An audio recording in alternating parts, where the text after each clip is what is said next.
Hello ভাইয়েরা, আজকে আমরা বাংলা দ্বিতীয় পত্রের খুব বিভ্রান্তিকর একটা টপিক নিয়ে মূলত কাজ করব।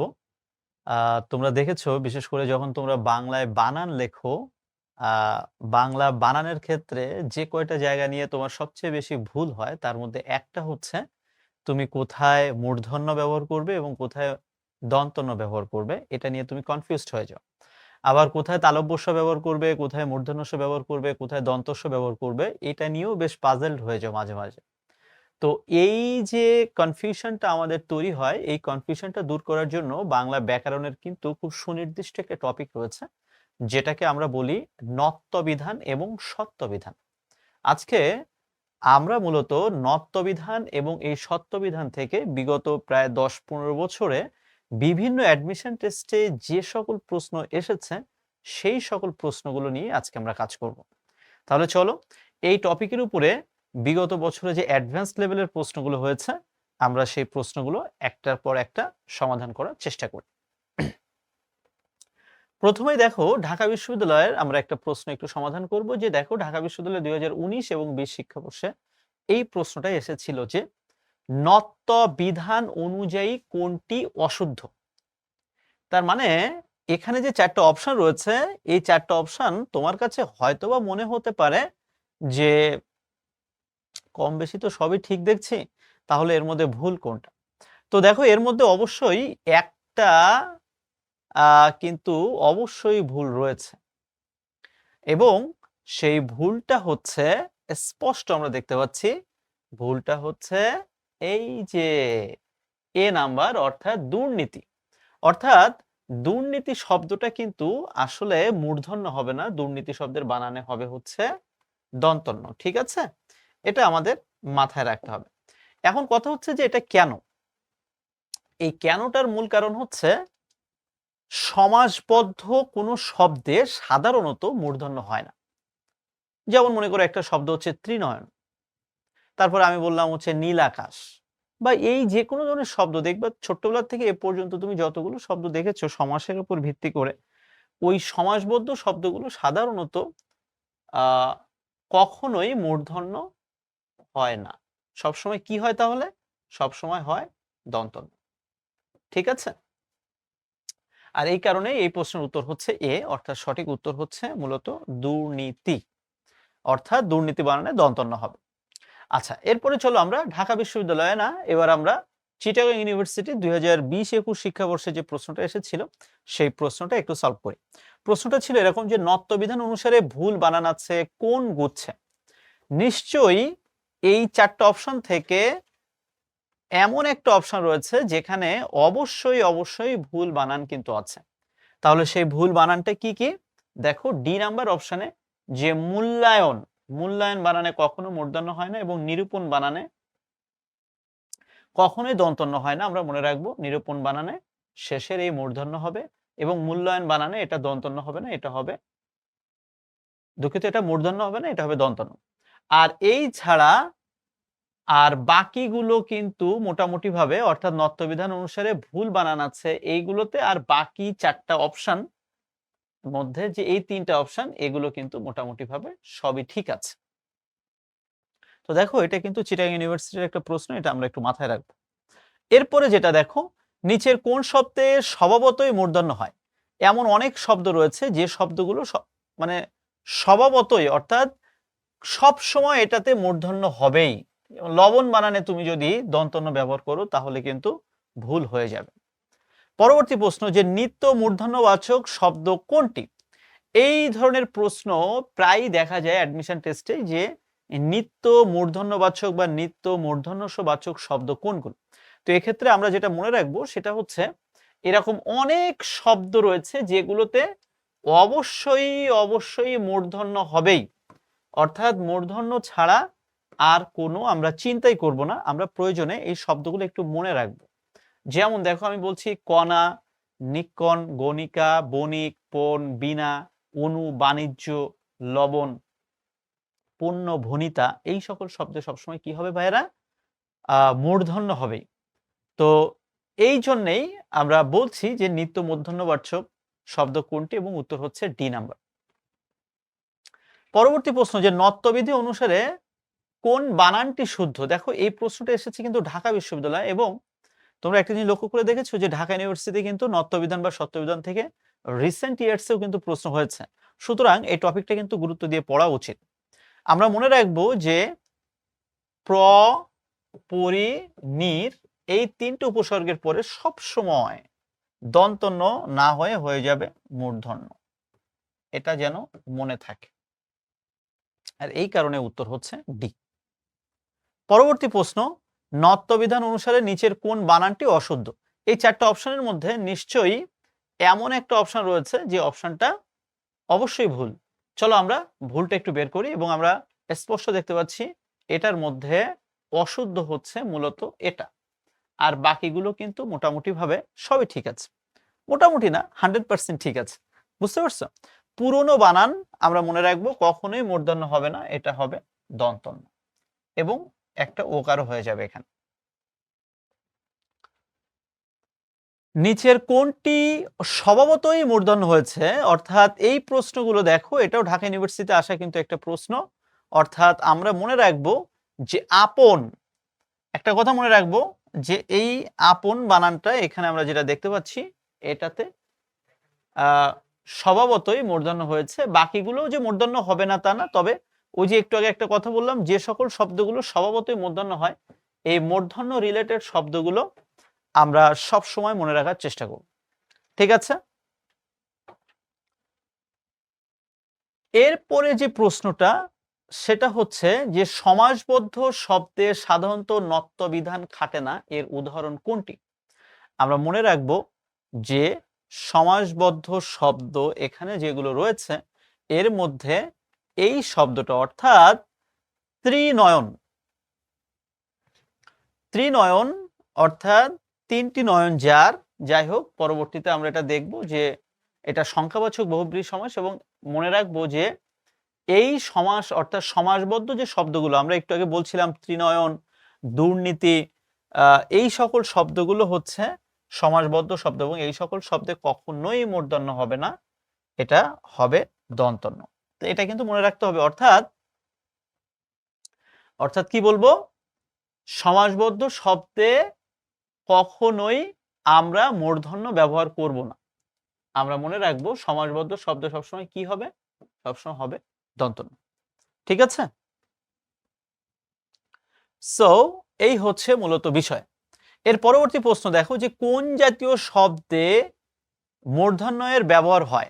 একটা কথা আমরা সবসময় মনে রাখবো, সেটা হচ্ছে তৎসম বা সংস্কৃত যে শব্দগুলো রয়েছে, অর্থাৎ বাংলা ভাষায় তো ভাইয়ারা এরকম অনেক শব্দ কিন্তু বাংলা ভাষায় একটা শক্তিশালী জায়গা করে নিয়েছে, এটা কিন্তু আমরা সবাই কম বেশি জানি। এই যে আমরা প্রতিনিয়ত এত কথা বলছি, এত হাজার হাজার শব্দ ব্যবহার করছি, কি তাই না? এই প্রত্যেকটা শব্দই কিন্তু দেখবা কোনো না কোনো ভাষা থেকে কিন্তু বাংলা ভাষায় এসে একটা শক্তিশালী জায়গা করে নিয়েছে। সেটা হতে পারে ফার্সি ভাষা, হতে পারে আরবি ভাষা, হতে পারে পর্তুগিজ ভাষা। কিন্তু একটা কথা মনে রাখবো আমরা, সেটা হচ্ছে আজকের যে বাংলা ভাষা আমরা কথা বলছি এর বেশ বড় একটা অংশই কিন্তু সংস্কৃত ভাষা থেকে বাংলা ভাষায় এসে একটা শক্তিশালী জায়গা করে নিয়েছে। আমরা মনে রাখবো এই যে সংস্কৃত শব্দ, এই সংস্কৃত শব্দকেই মূলত আমরা ব্যাকরণিক ভাষায় বলে থাকি হচ্ছে তৎসম শব্দ। আর আমরা মনে রাখবো সবসময় যে এই তৎসম শব্দে সবসময়, অর্থাৎ এই সংস্কৃত শব্দে সবসময় কি হবে, মূর্ধন্য অথবা মূর্ধন্য স। অনেক সময় আমরা কনফিউজড হয়ে যাই যে আসলে মূর্ধন্য এবং মূর্ধন্য স অন্য কোনো শব্দে হবে কিনা। অন্য কোনো শব্দে হবে কি হবে না ওটা পরের বিষয়, তবে তৎসম বা সংস্কৃত শব্দে যে মূর্ধন্য হবেই এটা মোটামুটিভাবে সুনিশ্চিত। এবং দেখো জাহাঙ্গীরনগর ইউনিভার্সিটিতে 2013-14 শিক্ষাবর্ষে এই প্রশ্নটা এসেছে যে কোন জাতীয় শব্দে মূর্ধন্যের ব্যবহার হয়।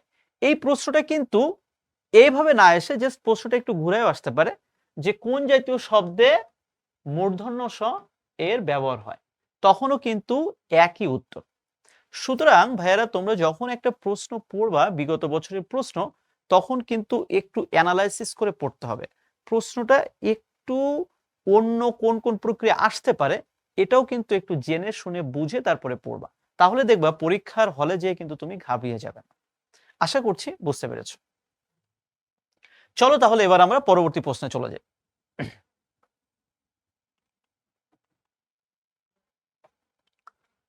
পরবর্তী প্রশ্ন যে নত্যবিধান কোন ধরনের শব্দের ক্ষেত্রে প্রযোজ্য? এই যে দেখো, একই প্রশ্ন একটু আগে যেটা বললাম যে নত্যবিধান সবসময় তৎসম বা সংস্কৃত শব্দের ক্ষেত্রে প্রযোজ্য। পরবর্তী যে প্রশ্নটা, যে দুর্নীতি, দুর্নাম এবং দুর্নিবার শব্দগুলোতে নত্যবিধান প্রযোজ্য নয় কেন? সহজ কথা আমরা মনে রাখবো, এই সকল শব্দগুলো হচ্ছে মূলত সমাসবদ্ধ শব্দ, যেটা আমি ক্লাসের শুরুতেও বলেছিলাম যে দুর্নীতি, দুর্নাম, দুর্নিবার, ত্রিনয়ন বা যত ধরনের শব্দ তুমি এরকম দেখছো, এই শব্দগুলো হচ্ছে মূলত সমাসবদ্ধ শব্দ। আর আমরা সবসময় মনে রাখবো, সমাসবদ্ধ শব্দে কি হয়? কখনোই মূর্ধন্য বসে না। নত্যবিধি অনুসারে নিচের কোনটি অশুদ্ধ? আমরা মনে রাখবো যে নত্যবিধি অনুসারে হচ্ছে পুরনো, এই শব্দটা অশুদ্ধ, মূলত এখানে দন্তন্য নয়, এখানে মূর্ধন্য হবে। ঠিক আছে? আর বাকিগুলো মোটামুটি সব ঠিক আছে। নিচের যে শব্দটিতে স্বভাবতই মূর্ধন্য হয়, ঢাকা বিশ্ববিদ্যালয় 2018-19 শিক্ষাবর্ষে এসেছে, এবং আমরা মনে রাখবো যে নিচের যে শব্দটিতে স্বভাবতই মূর্ধন্য হয়, এখানে কি বাকিগুলোও কিন্তু মূর্ধন্য হয় না আমরা বলবো না, তবে বাংলা ভাষায় এমন অনেক শব্দ রয়েছে যেখানে সবসময় মূর্ধন্য হবেই। এরকম বেশ কিছু শব্দ আছে, এই শব্দগুলো হচ্ছে তুমি যেভাবে হোক মনে রাখার চেষ্টা করবা। তার মধ্যে একটা শব্দ হচ্ছে তৃণ, এবং এই কারণে হচ্ছে আমরা বলছি এই শব্দের স্বভাবত অর্থাৎ ন্যাচারালি এখানে মূর্ধন্য হবেই। তুমি অন্য অনেক সময় অনেক কিছু হতে পারে, তবে এই শব্দগুলো তুমি মনে রাখবা, এটা পরীক্ষায় কাজে লাগবে। নত্যবিধি অনুসারে কোন জোড় অশুদ্ধ বানান? দেখো, প্রশ্নটা দেখে মনে হচ্ছে সহজ, কিন্তু যখন দেখো অপশন একটা জায়গায় দুইটা, একটা জায়গায় দুইটা এরকম দেওয়া হয়েছে, তখন কিন্তু আমরা কনফিউজড হয়ে যেতে পারি। এবং সেক্ষেত্রে আমাদের মনে রাখতে হবে, একটু বুঝে শুনে অ্যান্সার করতে হবে, যে দুর্নিবার এবং নবারুণ, এই শব্দটাই মূলত এখানে ভুল হয়েছে, আর বাকিগুলো সবই ঠিক আছে। নত্য বিধানের নিয়ম অনুসারে কোন বানানটি ভুল? দেখো, ঢাকা বিশ্ববিদ্যালয়ে 2012-13 শিক্ষাবর্ষে এই প্রশ্নটা এসেছে, এবং আমরা মনে রাখবো যে নত্য বিধানের নিয়ম অনুসারে মূলত ভুল হচ্ছে পরগনা। আমরা মনে রাখবো যে পরগনা বানানে কখনোই মূর্ধন্য হবে না, এখানে হবে দন্তন্য। ঠিক আছে, থ্যাংক ইউ। এবার তাহলে চলো আমরা পরবর্তী প্রশ্নটা একটু দেখে নিই। পরবর্তী প্রশ্নটা কি? খুবই ইম্পর্টেন্ট একটা প্রশ্ন, এবং তোমরা দেখো ঢাকা বিশ্ববিদ্যালয় মূলত এটা বি ইউনিটে আসা একটা প্রশ্ন, 2021 এবং 22 শিক্ষাবর্ষে এই প্রশ্নটা এসেছে। এবং দেখো, আমরা কিন্তু নত্যবিধান এবং সত্যবিধান এই টপিকটা কেন জানি খুব স্মার্টলি অ্যাভয়েড করে যাই, কিন্তু একটা জিনিস লক্ষ্য করে দেখো, আমি যখন ক্লাসে পড়িয়েছি তখনই কিন্তু তোমাদের বলেছি যে আসলে এখান থেকে কিন্তু পরীক্ষায় প্রশ্ন আসার সম্ভাবনা অনেক বেশি। এখান থেকে যে কোনো একটা বানান রিলেটেড প্রশ্ন আসতে পারে, প্রশ্ন আসতে পারে নিচের কোনটি নত্যবিধান বা সত্যবিধান অনুযায়ী শুদ্ধ বা অশুদ্ধ, এটাও প্রশ্ন আসতে পারে। এবং দেখো, ঠিক একই প্রশ্নটা এসেছে কিভাবে, যে দুর্নীতি শব্দটিতে নত্যবিধানের নিয়ম প্রযুক্ত হয় না কেন? আমি বারবার বলেছি ক্লাসে, এখন আরেকবার বলছি যে সবসময় আমরা মনে রাখবো সমাসবদ্ধ যে শব্দগুলো, অর্থাৎ ছোট্টবেলা থেকে আমরা যতদিন সমাস পড়ছি একটু মনে করে দেখো, সমাসবদ্ধ যে কোনো শব্দ, যেমন হতে পারে দুর্নাম, হতে পারে ত্রিনয়ন, হতে পারে দুর্নীতি, বা যে কোনো কিছু, দেখবা সমাসবদ্ধ কোনো শব্দে কখনোই মূর্ধন্য হয় না। সবসময় কি হয়? সমাসবদ্ধ শব্দ সবসময় দন্তন্য হয়। আর এই কারণেই কিন্তু প্রশ্নটা জাস্ট এখান থেকে এসেছে। এবং প্রশ্নটা দেখো কত স্মার্ট একটা প্রশ্ন, যে দুর্নীতি শব্দটিতে নত্যবিধান নিয়ম প্রযুক্ত হয় না, কারণ দুর্নীতি শব্দটা মূলত সমাসবদ্ধ শব্দ। সমাস আমাদের কাছে কম বেশি একটু কঠিন লাগে, সেটা নিয়ে আমরা পরে কথা বলবো, কিন্তু দেখো নত্যবিধানের মধ্যেও কিন্তু ওই সমাস রিলেটেড একটা ছোট্ট জায়গা রয়েছে, এবং সেটা কিন্তু নত্যবিধানে তুমি পড়ো, বানানের ক্ষেত্রে পড়ো, বা প্রয়োগ অপপ্রয়োগ হিসেবে পড়ো না কেন, নিয়মটা কিন্তু তোমার জানা উচিত, যে কখনোই সমাসবদ্ধ শব্দে মূর্ধন্য হবে না, হবে হচ্ছে মূলত দন্তন্য। আশা করছি কনসেপ্টটা ক্লিয়ার হয়েছে। কোন শব্দগুচ্ছের স্বভাবতই মূর্ধন্য হয়েছে? আমরা মনে রাখবো যে লাবণ্য, কল্যাণ, গণনা, সবসময় এই শব্দগুলো মূর্ধন্য হয়েছে, এবং মূর্ধন্য এই শব্দগুলো হবে। এবং দেখো চাণক্য মাণিক্যগণ আপন পূর্ণ অনু শোণিত ভনিতা যাই বলি না কেন প্রত্যেকটা শব্দে সাধারণত মূর্ধন্য হয় এবং আমরা এটা মনে রাখবো। নত্যবিধান অনুযায়ী কোন বানানটি অশুদ্ধ? আমরা মনে রাখবো নত্যবিধান অনুযায়ী ডি নাম্বার অর্থাৎ অপরাহ্ন এই অপশনটাই ভুল। আমরা সবসময় মনে রাখবো অপরাহ্ন বানানে সবসময় এই যে হয়ের নিচে এটা হবে, এটা আমাদের মনে রাখতে হবে। ঠিক আছে, অর্থাৎ নত্যবিধান অনুযায়ী নির্নিমেষ এবং পরিবহন দুটো বানানের শুদ্ধ ঠিক আছে, এবং বাকি শব্দগুলো আমরা মনে রাখবো যে অপরাহ্ন বানানে এই যে হয়ের ঠিক ডান পাশে অর্থাৎ মাঝখান বরাবর এটা মূর্ধন্য হবে না, মূলত হবে দন্তন্য, অর্থাৎ হয়ের নিচেই দন্তন্যটা বসবে। আশা করছি বিষয়টা বুঝতে পেরেছি। পরবর্তী প্রশ্ন, নত্য ও সত্যবিধান কোন শ্রেণীর শব্দে অনুষ্ঠিত হয়? এটা বারবার বলেছি যে তৎসম বা সংস্কৃত শব্দেই মূলত নত্য বা সত্যবিধান ব্যবহৃত হয়। পরবর্তী প্রশ্ন, নত্য ও সত্যবিধান ব্যাকরণে কোন অংশে আলোচিত হয়? এটা খুবই ইম্পর্টেন্ট একটা বিষয়। নবম এবং দশম শ্রেণীর ব্যাকরণ বই একটু যারা পড়েছ, বিশেষ করে দ্বিতীয় পরিচ্ছেদে যেয়ে দেখবা যে ধ্বনিতত্ত্ব, শব্দতত্ত্ব, রূপতত্ত্ব, বাক্যতত্ত্ব এই ধরনের যে বাংলা ব্যাকরণের যে মূলত 4টা অংশ, এই 4টা অংশের মধ্যে আমরা মনে রাখবো যে ধ্বনিতত্ত্বেই মূলত হচ্ছে নত্যবিধান এবং সত্যবিধান মূলত আলোচিত হয়। পরবর্তী প্রশ্ন, যে দুর্নাম এবং দুর্নিবার শব্দ দুটিতে মূর্ধন্য ন ব্যবহৃত হয়নি কেন? আমরা বারবার বলেছি যে এগুলো সমাসবদ্ধ শব্দবিধায় মূলত এখানে মূর্ধন্য ব্যবহৃত হয়নি। তাহলে কি হবে? দন্তন্য হবে। কোন বানানটি খাঁটি সত্যবিধানের উদাহরণ? খাঁটি সত্যবিধান মানে কি? যেখানে একেবারেই মূর্ধন্য স ব্যবহৃত হয়েছে এবং হবে, অর্থাৎ ষোড়শ শব্দটি মূলত হচ্ছে অবশ্যই প্রথমটা মূর্ধন্য স হবে এবং তারপরেরটা তালব্য স হবে, এটা আমরা মনে রাখবো।